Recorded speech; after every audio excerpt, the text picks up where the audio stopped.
Ana Gorun, am 28 de ani, sunt președinta Asociației Work at Home Moms și am inițiat proiectul în urma nașterii lui Vlăduț, băiețelul meu, care are acum 1 an și 4 luni. Practic, el crește alături de proiectul și inițiativa Work at Home Moms.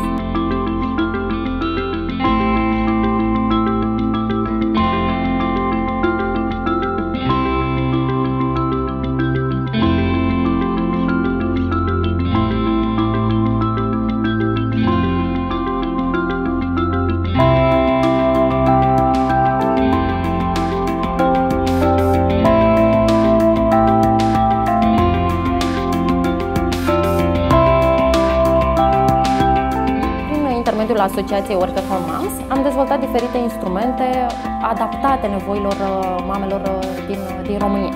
Este vorba în primul rând despre o serie de întâlniri fizice, precum Mama Connect, întâlnire și networking între mamele antreprenoare, sau La Mama Acasă.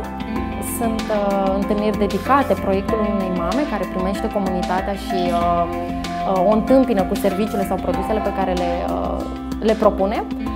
Desigur, mai avem întâlniri de consiliere antreprenorială, traininguri, întâlniri precum ateliere practice, șezători, bazaruri și târguri, chiar și licitații.